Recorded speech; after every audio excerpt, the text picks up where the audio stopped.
Sí, ¿no es cierto? Sí. Buenos días, amados hermanos, que el Señor les bendiga. Como siempre es una bendición poder encontrarnos nuevamente para poder eh, topar la preciosa palabra del Señor, saborearla, deleitarnos y poder degustar lo que el Señor tiene para nosotros, porque la palabra es un privilegio grande que tenemos como iglesia del Señor, de poder escuchar la misma voz de Dios hablando a nuestros corazones. Quiero invitarles por favor a que abramos nuestras Biblias en el Evangelio de Lucas capítulo 7. Hemos terminado el capítulo 6 en el estudio que estamos haciendo versículo a versículo de una manera sistemática, y vamos ahora a avanzar al capítulo número 7, versículos del 1 al 10. Les invito por favor a que tengan la bondad de ponerse de pie conforme encuentren la porción, en reverencia a la palabra del Señor. Lucas capítulo 7, versículos del 1 al 10. Si es que alguien no tiene de pronto una Biblia, si es tan gentil nos avise y con mucho gusto le podemos facilitar una. También podemos estar junto a algún hermano que la tenga y podemos deleitarnos juntos en esta preciosa porción. Evangelio de Lucas, capítulo 7, versículos del 1 al 10. Después que hubo terminado todas sus palabras al pueblo que le oía, entró en Capernaum. Y el siervo de un centurión, a quien éste quería mucho, estaba enfermo y a punto de morir. Cuando el centurión oyó hablar de Jesús, le envió unos ancianos de los judíos, rogándole que viniese y sanase a su siervo. Y ellos vinieron a Jesús y le rogaron con solicitud, diciéndole: es digno de que le concedas esto, porque ama a nuestra nación y nos edificó una sinagoga. Y Jesús fue con ellos, pero cuando ya no estaban lejos de la casa, el centurión envió a él unos amigos diciéndole: Señor, no te molestes, pues no soy digno de que entres bajo mi techo, por lo que ni aún me tuve por digno de venir a ti. Pero di la palabra, y mi siervo será sano.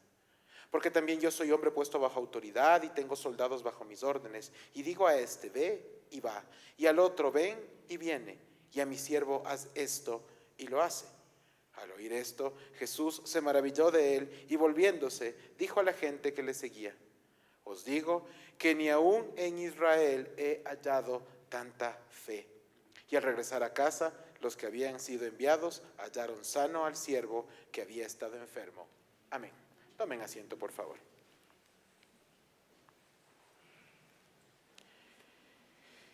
Buenos días nuevamente, buenos días nuevamente. Quisiera empezar la reflexión de esta mañana con un ejercicio sencillo, pero que parte primero de una reflexión que todos tienen que entender porque se los voy a pedir. Uno de los errores recurrentes en la predicación de la palabra de Dios proviene básicamente del enfoque que se le da a ella o a esta desde el púlpito. Quisiera que hagamos un ejercicio sencillo en esta mañana. Voy a plantearles 3 títulos que están en sus Biblias, fundamentalmente en las Reina Valeras, en diferentes porciones, y ustedes van a decirme básicamente de qué se trata la porción cuyo título estoy mencionando. Así que pónganme mucha atención. David y Goliat. ¿De qué se trata David y Goliat? ¿De qué, perdón? ¿De que ganó David? ¿Alguien más? ¿De la fuerza que tuvo David? Muy bien, dicen por acá. ¿Alguien más? ¿De la fe? Muy bien, me dicen fe. Muy bien, me queda claro, está bien, vamos por ahí, quedémonos con esas 3 cosas. Segunda línea, yo les digo ahora, sobre todo para los pequeños, porque así aprenden ellos, ¿no? Daniel en el foso de los leones. ¿De qué se trata esta historia? Fe, me dicen acá. Fe también, ¿alguien más? El poder de Dios, muy bien. ¿Perdón? Obediencia, muy bien, gracias, 3 criterios. Y finalmente, otro título, la resurrección de Lázaro. ¿De qué se trata la resurrección de Lázaro? ¿Del poder de Dios? ¿Del amor, me dicen por acá? ¿Misericordia? Ok, me quedo con 3 cosas. Es interesante escuchar esto porque a menudo la gente dice cuando ora, cuando se va a predicar y se habla de esto, vamos a dejar que usted opine y usted entienda la palabra de Dios, que usted básicamente defina de qué se trata esto, ¿sí? Lo cierto, hermanos, es que la palabra de Dios es Dios hablándonos a nosotros. Por lo tanto, no se trata de lo que nosotros podamos entender, sino de lo que Dios quiere decirnos a nosotros, ¿sí? Y entonces vamos a caer en lo que les dije hace un momento, ¿verdad? Esta introducción que hice cuando les mencionaba que el error más recurrente en la predicación de la palabra proviene exactamente del enfoque que se le da, ¿sí? La historia de David y Goliat trata de Dios obrando a favor de su pueblo sin importar el tamaño de la amenaza. No se trata de David, no se trata de Goliat, se trata de Dios obrando a favor de su pueblo. La historia de Daniel en el foso de los leones trata de Dios obrando para dar testimonio de que es el único y verdadero Dios. No tiene nada que ver con los leones, ni con que Daniel haya sido un hombre de fe, sino con lo que Dios quería mostrar. Y finalmente, la resurrección de Lázaro no trata de Lázaro, ni de sus hermanas, ni de que Jesús haya llorado.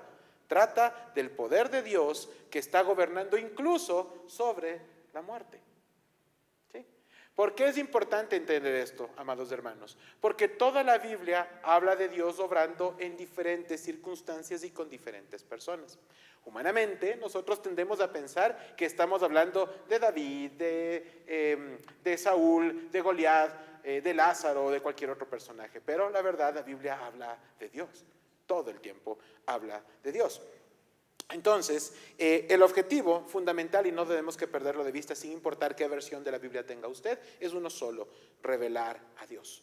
Toda la Biblia apunta a Cristo, mas no toda la Biblia habla de Cristo. En algún momento puntualizaremos eso un poco más, ¿sí? Pero apunta al Señor.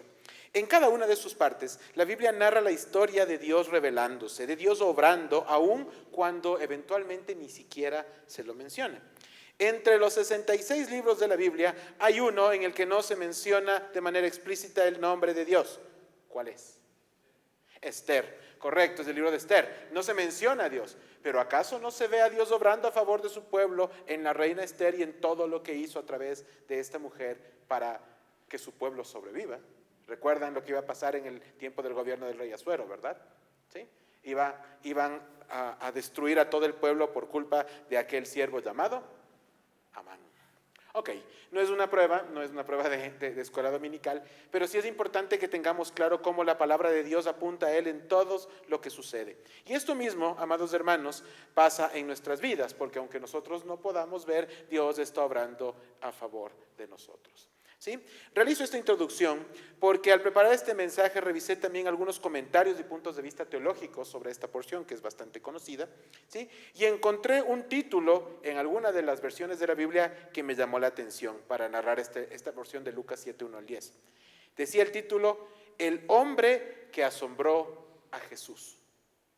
¿Sí? Y me pareció llamativo porque el título sugiere que la historia es sobre el centurión.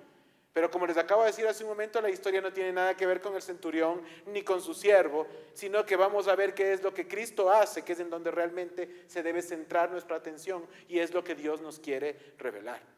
¿Sí? Y eso es extremadamente importante que lo hagamos. Y si usted está llevando notas del mensaje, lo está notando o tiene una muy buena memoria también, quiero que usted considere 3 puntos importantes para el mensaje del día de hoy. El primero: Jesús manifestándose en la vida de aquel hombre. ¿Sí? Hablando del centurión. Segundo, Jesús enseñando a sus discípulos. Segundo punto para el día de hoy. Y tercero, Jesús mostrando su deidad, ¿sí? Su poder, su soberanía sobre la enfermedad, en este caso. ¿Sí? Entonces, anótelo por favor, estos 3 puntos son importantes para que nosotros podamos entender cómo se va a desarrollar el mensaje de esta mañana. Con esto claro, le invito a que incline sus rostros y oremos juntos poniendo este tiempo a los pies del Señor.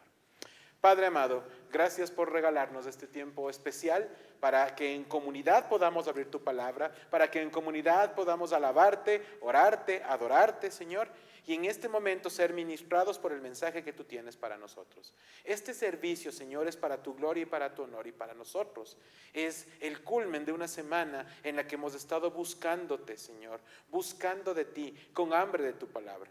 Señor, queremos ponernos a cuentas contigo en primer lugar porque sabemos que en más de un pensamiento o una obra no te honramos como corresponde.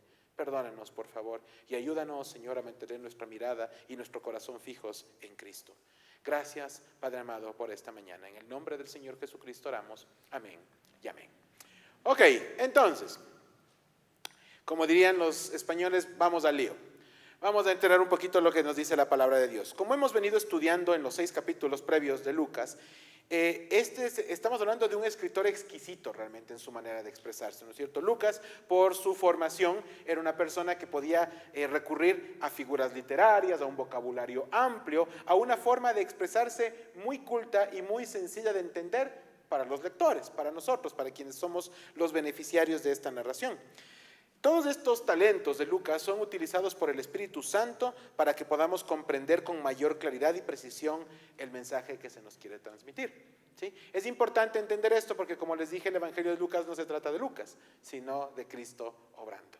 ¿Sí? Ok, aprovecho esta oportunidad para invitarle, mi amado hermano y hermana, a que usted añada a su tiempo devocional diario un espacio para poder leer de corrido el Evangelio de Lucas. ¿Por qué le invito a hacer esto? Porque a veces nosotros, cuando vamos cogiendo pedazo por pedazo, porción por porción, podemos perder el hilo y el contexto.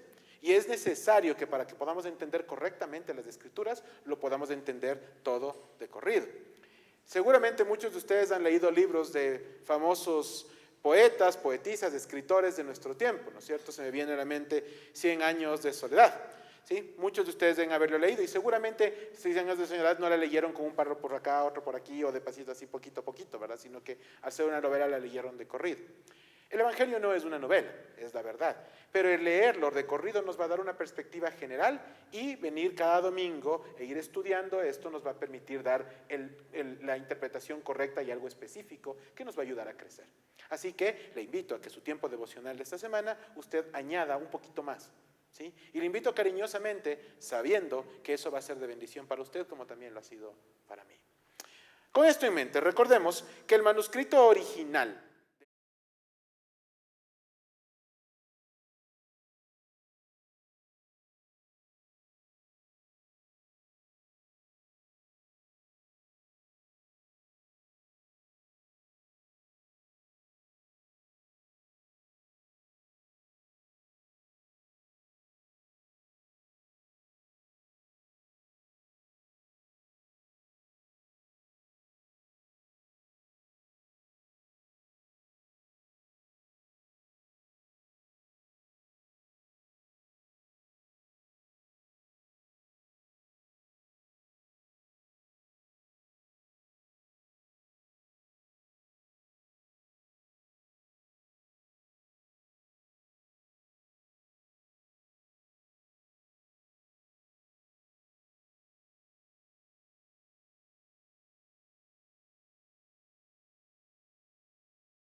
¿sí? Así que demos gracias a Dios por estos varones que el Señor utilizó con un objetivo, que nosotros podamos comprender con mayor facilidad y además recordar las revelaciones bíblicas para poder bendecir a los demás y ser bendecidos y ministrados también. Yo tengo la seguridad de que todos los que estamos aquí presentes hemos tenido, ya tenemos alguno o varios versículos grabados en nuestra mente y en nuestra memoria, pero más allá de eso, en nuestro corazón. Eso es bueno. Eso es bueno, es una bendición que Dios nos ha dado y le invito a que no sean uno, no sean dos, ojalá sean 10, 15 o mucho más. La capacidad del cerebro que Dios nos ha dado es tan grande que realmente se puede almacenar mucho. Ustedes saben que los judíos, por ejemplo, tienen o saben de memoria la Torá, el Pentateuco, los primeros 5 libros de la Biblia, de memoria, punto y coma. Bonito, ¿verdad? No se trata de que uno lo almacene por información, porque la información per se es vanidad, sino que realmente sea de edificación para la iglesia, ¿verdad? Y para cada uno de nosotros. Ok, el capítulo 6 se conecta con este capítulo 7 por medio de un versículo que se conoce como transición, es decir, nos establece un puente para no hablar de historias.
Leí además que Capernaum significa la ciudad de Nahum, ¿sí? No sabemos si se refiere a Nahum el profeta, eso no se conoce, pero ese es el nombre de la ciudad. Esta importancia de la ciudad no era solamente la importancia para Jesús, sino que tenía importancia geopolítica en aquel momento. ¿Por qué sabemos que la ciudad tenía importancia política? Bueno, en esta misma porción vemos que existía la presencia de un centurión, ¿sí? Un centurión era un oficial romano que tenía a su cargo al menos a 100 personas, a 100 soldados. Había un destacamento con presencia romana dentro de la ciudad, ¿sí? Y uno no pone destacamentos o presencia militar en cualquier parte, ¿sí? Entonces había una importancia de orden geopolítico en esto.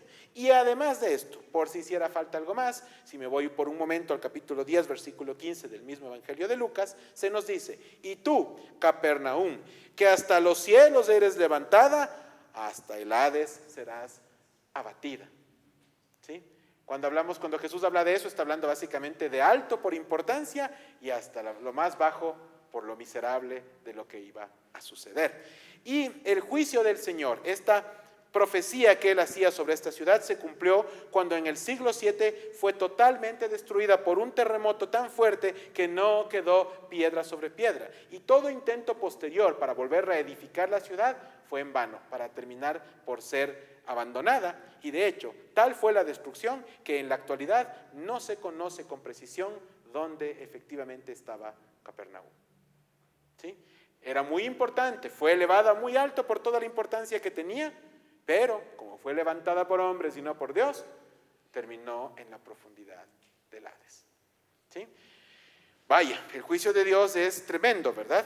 Y entonces, vamos ahora con la primera parte del mensaje, Jesús manifestándose en la vida del centurión, ¿sí? Versículos 2 y 3, capítulo 7 de Lucas. Y el siervo de un centurión, a quien éste quería mucho, estaba enfermo y a punto de morir. Cuando el centurión oyó hablar de Jesús, le envió unos ancianos de los judíos rogándole que viniese y sanase a su siervo. Este antecedente de la obra milagrosa del Señor es bastante claro, ¿sí? Si bien Lucas no menciona la enfermedad que padecía el siervo del centurión, recordemos que era médico y que es muy claro y debe ser muy preciso cuando él dijo que realmente estaba por morir, ¿sí? Él sabía de lo que estaba hablando, ¿sí? Tenía pleno conocimiento de la situación. El Evangelio de Mateo sobre la misma porción nos regala un poquito más de información. Si yo voy al Evangelio de Mateo, capítulo 8, versículo 6, dice: y diciendo, Señor, mi criado está postrado en casa, paralítico, gravemente atormentado, ¿sí? Sabemos ahora que la enfermedad que padecía incluía además una parálisis en al menos sus piernas, ¿sí? Y que además era muy dolorosa porque no dice que le dolía un poquito, sino que estaba atormentado. Era una situación muy compleja la de salud que estaba viviendo.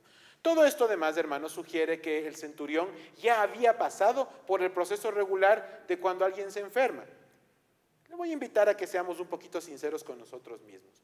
Cuando a alguno de ustedes le da gripe, le duele el estómago, se siente mal, ¿qué es lo primero que usted hace? No me responda, permíteme ayudarle para que no se sienta ofendido directamente. ¿A quién llamamos? Al pariente médico, al amigo médico o al médico de manera general, ¿sí? Los más avesados que venimos de una educación anterior vamos directo a la farmacia para ver qué es lo que el boticario nos regala, ¿verdad? ¿Sí? Porque no sé si ustedes saben, pero la mayoría de la gente que trabaja en las farmacias no es médico, ¿sí? Es empírico puro, pero nosotros nos hemos acostumbrado a hacer un ejercicio de fe, ¿verdad? Y todo bien con eso, pero ¿en qué parte de esto le dejamos a Dios? ¿Sí? Decimos que nuestro Dios gobierna sobre todo, que es soberano, y es cierto, pero cuando tenemos una dificultad, lo primero que hacemos es buscar por fuera, ¿sí? Y seguramente el centurión ya pasó por ese tema en particular, ¿sí? Aquí solamente hacer un paréntesis para algo. No sé si usted se dio cuenta, pero las porciones bíblicas que estoy mencionando no se han puesto acá, ¿verdad? No se han mostrado en pantalla, ¿sí? ¿Por qué? Porque todo tiene una razón de ser. No es porque el Panchito se olvidó, ¿sí?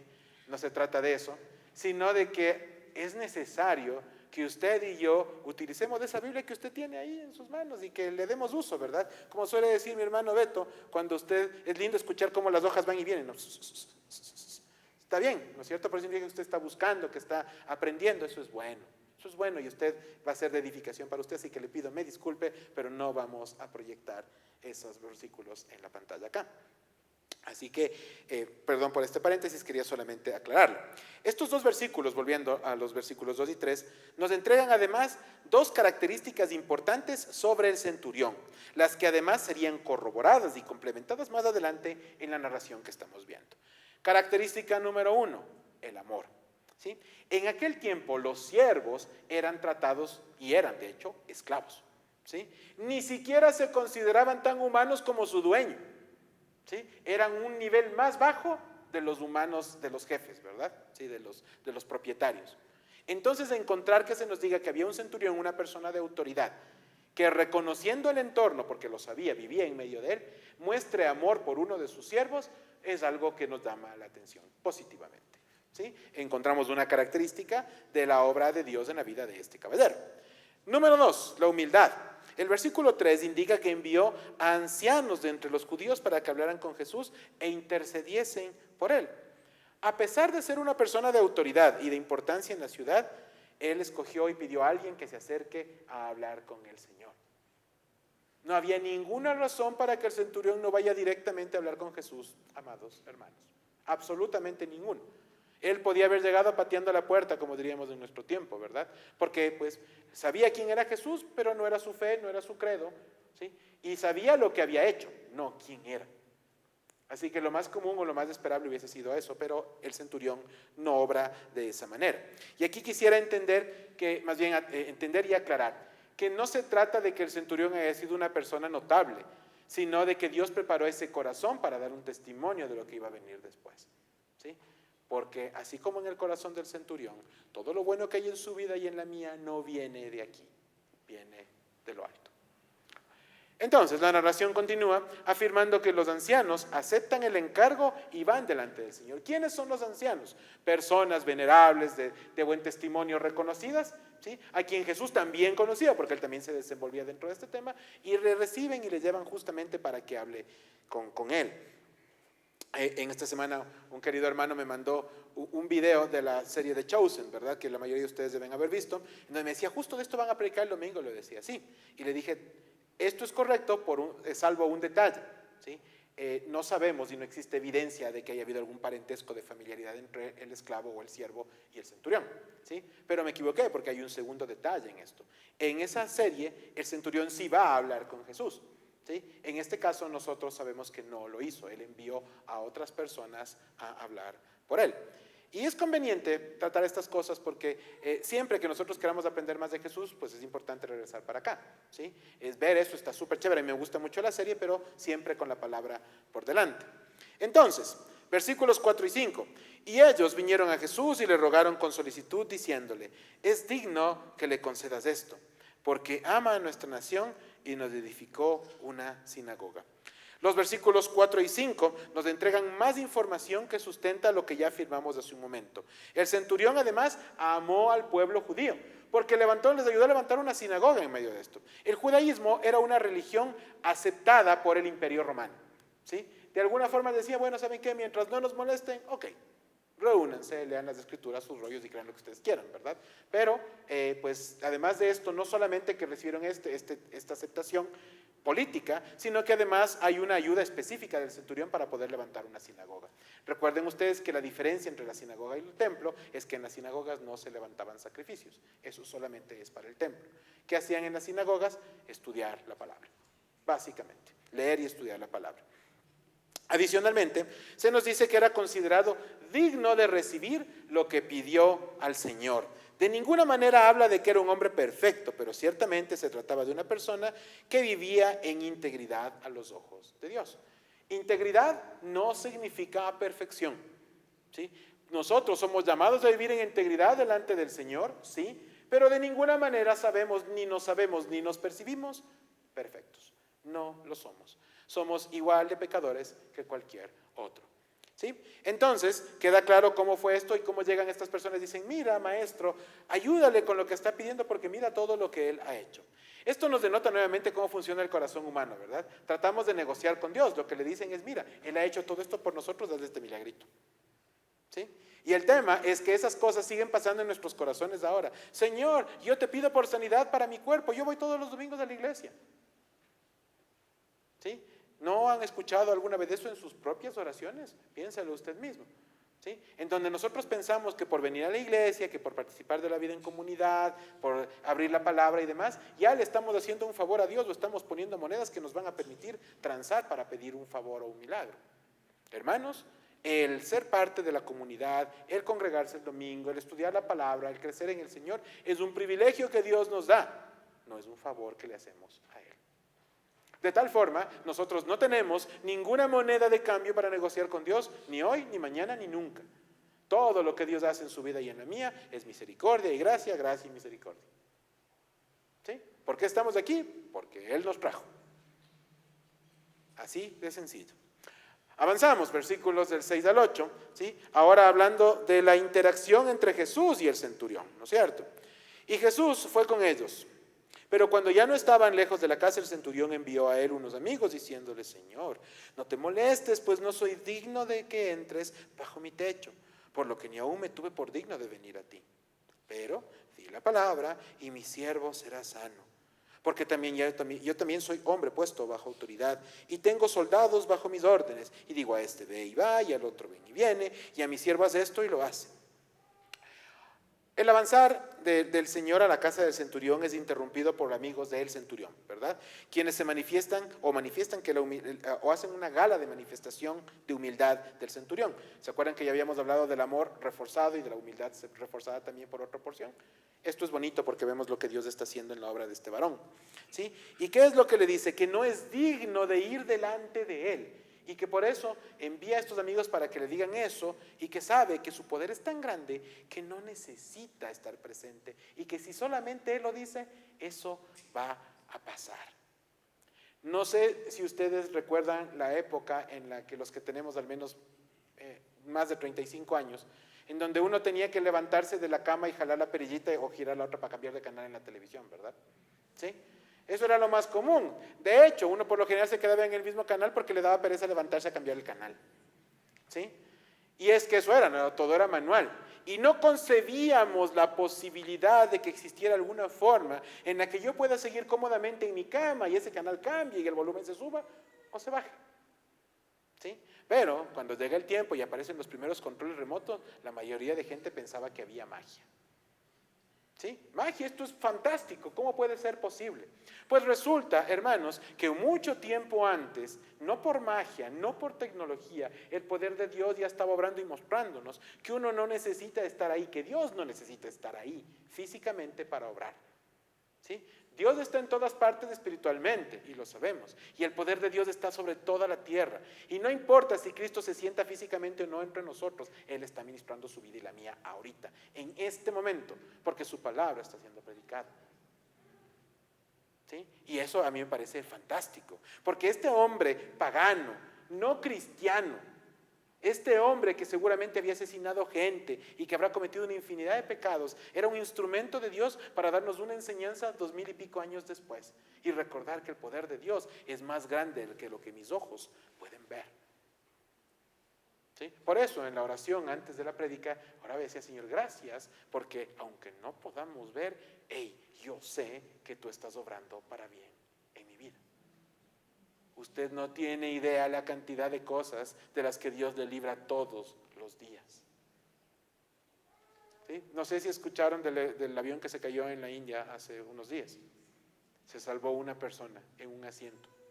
Y ahora que dice la gente: no, yo quiero, cuando vaya a un vuelo quiero escoger ese asiento. ¿Ustedes creen que realmente el asiento tenía algo que ver con esa situación? Pero es que el corazón del ser humano es increíble, ¿verdad? Hacemos ídolos y fetiches de cualquier cosa. No, el asiento no tiene nada que ver, Dios debe tener un plan para la vida de ese hombre. Ojalá él lo entienda y lo use como tal. Porque nadie se salva de una cosa así porque sí. ¿Sí? Dios tiene un plan y también lo tuvo para quienes llevó a su presencia después de ese accidente. Hermanos, la voluntad de Dios es pura y perfecta. Me encantó justamente lo que decían los hermanos en la alabanza de orar sobre Job, y esta adoración que hablaba de lo que Dios da y lo que Dios quita, porque Dios obra así. ¿Sí? A los seres humanos no nos gusta que nos quiten, pero debemos reconocer que la bendición de Dios muchas veces puede representar que Dios nos quite algo en nuestra vida, porque de otra manera no aprendemos, no entendemos. Hermanos, es importantísimo que aprendamos a entender las cosas así. El versículo 8 habla de la experiencia del centurión al ser el líder de un grupo de personas, comparándolo con lo que Dios estaba haciendo, ¿verdad? Con lo que Jesús hacía y con la autoridad que él tenía, guardando las distancias del caso, por supuesto. Y así también entendía él que bastaba una palabra del Señor para que una enfermedad de muerte pueda ser sanada. Y yo le pregunto, hermano y hermana, ¿no seguimos creyendo que solo basta la palabra de Dios para que cualquier cosa cambie en nuestras vidas? Solo basta la palabra de Él, nada más. ¿Sí? Él no tiene que levantarse, bajar, venir, hacer o deshacer. Basta con que su palabra se diga y eso será hecho. Es llamativa la expresión de fe que estamos viendo en la vida de este centurión. ¿Sí? Se convirtió además en un espacio importante para ver ahora lo que el Señor tenía que enseñar a sus discípulos con base a lo que habían visto y habían conversado. Versículo 9. Al oír esto, Jesús se maravilló de él y volviéndose dijo a la gente que le seguía: os digo que ni aún en Israel, en todo Israel, he hallado tanta fe como la de este hombre. ¿Sí? Esto, además, hermanos, es una comparación que sacudió seguramente a más de uno y establece un llamado muy fuerte de atención para los suyos propios, para los judíos, porque ellos estaban con él. Venía un grupo de sus apóstoles más otro, un grupo de 200, 300 personas que le acompañaban, y les dice, la mayoría de ellos judíos: oigan, de todos ustedes y el resto yo no he encontrado a nadie con tanta fe como el hombre que está en su casa, porque ni siquiera estaba ahí, ¿sí? Y que es un centurión que seguramente todos conocían o habían escuchado hablar de él en algún momento, porque era una persona de autoridad. ¿Cómo es posible que venga una persona de la calle y le digamos: miren, hermanos, este hombre de aquí ha tenido más fe que todos ustedes y de toda la iglesia alrededor del mundo? Seguramente nos sacudiría, ¿verdad? Pues resulta que Jesús hace algo parecido y eso es un tema de enseñanza para sus discípulos. Vemos que el Señor obra con amor y con firmeza y nunca huyó a un eventual conflicto generado por llamar la atención sobre conductas inadecuadas. Y esto es llamativo, porque a veces nosotros pensamos que no tenemos que decir ciertas cosas porque cuidado y se resienten. Pero hermanos, si es que hay una conducta inadecuada nuestra, tenemos la responsabilidad, de decirlo y de escucharlo. Tenemos la responsabilidad de decirlo y debemos tener la humildad de escucharlo. ¿Sí? Porque resulta, hermanos, que ninguno de nosotros es perfecto. Y por lo tanto, siempre estamos siendo tratados por la obra de Dios en nuestras vidas. Y eso significará que en algún momento y en más de una ocasión, un hermano o una hermana nos llamen la atención por algo que no estamos haciendo bien. La actitud no debe ser la de la justificación. La actitud debe ser la de humildad para reconocer y escuchar y poder meditar en esto y que Dios nos permita entender para qué lo escuchamos y cómo podemos cambiar o mejorar eso en nuestras vidas. Cuidado y pensamos que lo hacemos todo bien. Porque cuando creemos que lo hacemos todo de maravilla, estamos más cerca de equivocarnos más estrepitosamente. Vemos que el Señor sigue obrando y nos da una lección y les da a los discípulos una lección de ese tema. Él sabía perfectamente la incomodidad que estaba generando con sus palabras. ¿Sí? Él no se detuvo a pesar de esa incomodidad. Recordemos que siempre afirmó que Él vino a cumplir con la voluntad del Padre y no a decirnos lo que queríamos oír. El Evangelio de Juan capítulo 5 versículo 19 dice: y respondió entonces Jesús y les dijo: de cierto os digo, no puede el Hijo hacer nada por sí mismo, sino lo que va a hacer el Padre. Porque todo lo que el Padre hace, también lo hace el Hijo igualmente. Entonces Él tiene claro que nunca vino a darnos gusto a nosotros, sino a hacer lo que Dios quería. Y hermanos, nosotros estamos aquí para darle gloria a Dios, no para darnos gustos los unos a los otros. En algún momento, algún anciano de la iglesia predicó acá y dijo algo que me quedó siempre sonando. Y nos dijo, estaba sentado aquí, y nos dijo: hermanos, si usted se sintió confrontado por la palabra de Dios, no es porque usted haya hablado conmigo, ni porque le conozca, ni porque tengo un mensaje para usted. Siéntase bendecido porque la palabra de Dios es útil para redarguir, para instruir, para corregir en justicia, Por lo tanto, si la palabra de Dios me sacude, no es por quien está parado aquí, sino porque Dios tiene un mensaje para mi corazón y yo tengo que aceptar y reconocer eso en mi vida. Si la palabra de Dios expuesta desde el púlpito no topa su corazón, no sacude su vida, el problema no es del predicador, el problema no es la palabra, el problema soy yo. Cada uno de nosotros, porque la palabra de Dios se basta sola para cambiar nuestras vidas. En otras palabras, no tiene ni mi voz, ni la de Beto, ni la de nadie. Dios no necesita nuestras voces. Dios necesita que escuchemos y quiere que escuchemos. Jesús no buscaba dañar a nadie. Jesús tenía un llamado para cada uno de nosotros, para que nosotros meditemos y nos rendamos ante la necesidad de un cambio que no podía gestarse por sí solo, sino que requería el poder de Dios obrando en la vida de las personas. Yo no puedo cambiar solo, yo no puedo cambiarle a mi vecino, no puedo cambiarle a mi esposa, no puedo cambiarle a mis hijos. Solo Dios, solo Cristo cambia vidas.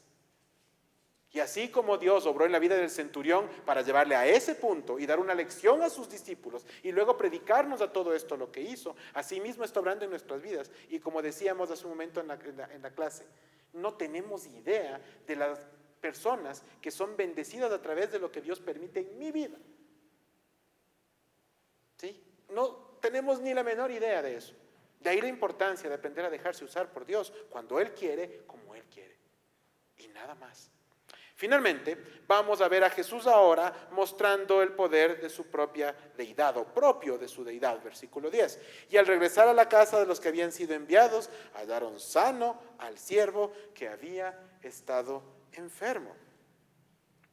Génesis 1:3 dice, y dijo Dios, sea la luz, y fue la luz.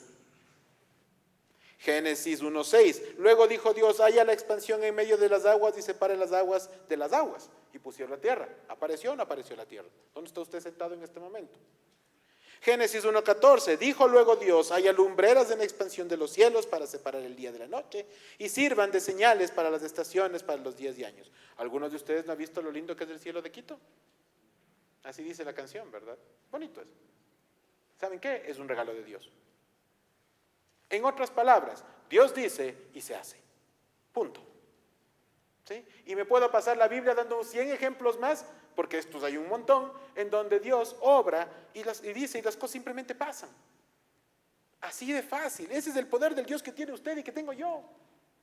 Ese es el poder de nuestro Dios. Y ¿saben qué? Eso que nos ha revelado no es ni la 10ª parte de todo lo que es de Él, pero es lo que nosotros necesitamos saber y nos basta.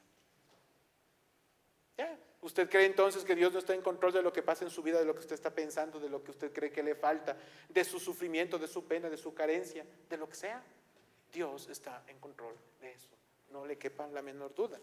¿Sí? Y entonces, ¿por qué no me lo quita? Porque Dios tiene un plan para su vida, incluso a través de ese momento o esa aflicción. Igual que en la mía, como algún rato lo decíamos, todos vamos a sufrir. Pero lo importante es pasar del sufrimiento al quebrantamiento, porque el quebrantamiento trae edificación, porque reconoce la autoridad de Dios sobre mi vida. Entonces, vemos que Dios dijo y se hizo, como les dije, y esto es sencillo. Vemos al Padre con el Hijo, como lo vimos hace un rato, y al Espíritu Santo con ellos. Esta es la bendita Trinidad de Dios obrando en toda la historia de la humanidad. Como todo lo que el Señor hacía, esto con certeza se regó en toda la población, dando lugar a que sus discípulos vean algo y que una vez puedan conocer y entender que lo que Jesús decía siempre era verdad. Porque los discípulos estaban con Jesús, pero no habían ido a ver al siervo que se sanó. Pero ya conocen ustedes el dicho, ¿no? Pueblo chico, infierno grande. Seguramente todo el mundo se enteró así de ese tema. ¿Sí? Y funcionó perfecto porque sus discípulos entendieron, porque la gente que le seguía al Señor entendió, e incluso los que no lo estaban haciendo se habían maravillado por ver lo que había pasado en la vida de este humilde siervo. Y además conocían la historia del centurión y lo que Dios había hecho. No sabemos qué pasó con el centurión después. Pero claro, no estaría por demás pensar que después de que Dios le usa, de que Dios además le da semejante regalo con respecto a lo que pasó con su siervo, no tendría un siervo de rodillas cayendo a los pies del maestro y reconociendo su poder y quién era. Porque no era un curandero, no era un médico, era Dios. Y es Dios el que sigue obrando. Amados hermanos, el poder de Dios manifestado en la autoridad de su palabra es algo de lo que somos testigos cada día de nuestras vidas. Cuando Él plantea que la tierra sigue girando, no deja de girar. Y entonces vamos como la luz, la noche y el día pasan. Cuando Él planteó que la tierra gira alrededor del sol, las estaciones vinieron y sigue sucediendo y va a pasar siempre. No hay coincidencias, no hay algo fortuito. El desorden nunca genera orden por principio. El desorden solo genera desorden. Y Dios obró desde el desorden para poner todas las cosas donde deben estar. Y no se han puesto a pensar lo perfecto que es. ¿Saben ustedes por qué Júpiter y Saturno tienen el tamaño que tienen?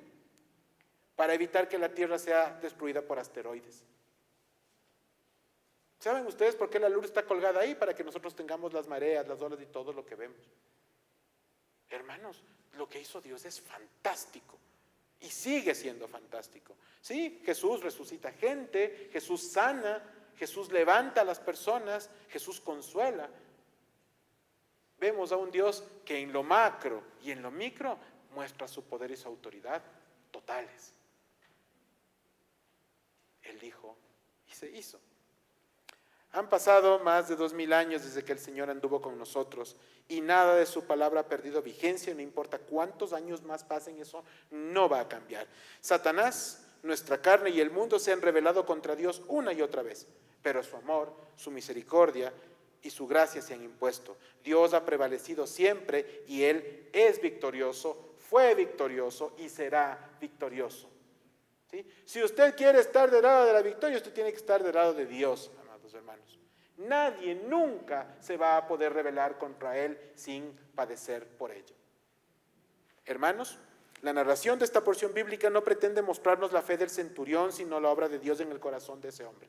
¿Sí? Que es la misma obra que ha hecho usted y en mí, porque como les dije hace un rato, ninguno de nosotros vino porque quiso, sino porque Dios nos trajo. Es más cómodo quedarse durmiendo o viendo la televisión. Estoy cansado, trabajé toda la semana, me merezco descansar. No, hermanos, lo único que yo merezco es la muerte y Dios tuvo misericordia de mí y por eso estoy aquí. Y usted y todos nosotros. Amados hermanos, no creamos nunca que hemos alcanzado un nivel de fe aceptable, pues si creemos eso en algún momento la habremos perdido, porque Dios es una fuente inagotable de fe que se derrama sobre nuestras vidas y no nos alcanzaría la vida entera para recibirla toda. En otras palabras, Dios pone la fe y nos va regando cuando nosotros estudiamos su palabra y tenemos intimidad con Él. En el momento en que yo creo que la tengo toda, la he perdido. Entonces eso nos sacude, porque resulta que la fe, la llenura de fe del hombre nunca dependió de nosotros. ¿Sí? Nosotros no alimentamos nuestra fe, es Dios quien nos la da. Y es nuestra oración, amados hermanos, que su fe, que mi fe, que nuestra fe se acrecente cada día de la mano de la preciosa y permanente intimidad con Dios que usted y yo estamos llamados a tener. ¿Sí? No es ganas de molestarle. Usted y yo necesitamos de intimidad con Dios. No es negociable el tiempo devocional, no es negociable adorarle, no es negociable orar. Necesitamos de Él profundamente. Cuando enfrentamos las crisis en nuestras vidas, llegamos corriendo a los pies de Cristo. Y gloria a Dios porque lo permite así.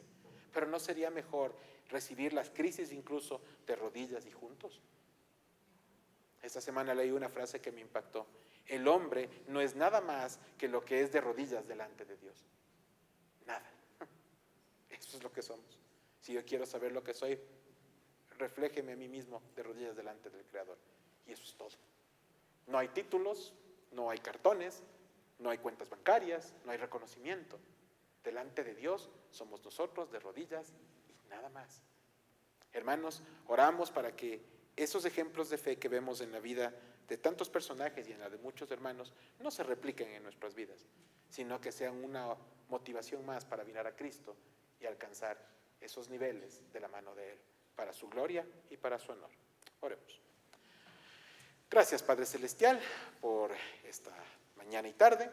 Gracias, Padre, porque nos permites ver en la vida de aquel centurión cuyo nombre desconocemos, Señor, la obra maravillosa que tú haces por medio de la fe en la vida de las personas, así como lo has hecho en nosotros.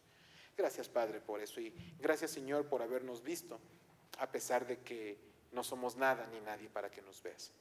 Que la gloria, Señor, en nuestras vidas, en nuestros pensamientos, en nuestras intenciones sea para ti, y gracias, Padre, por ministrarnos como lo haces.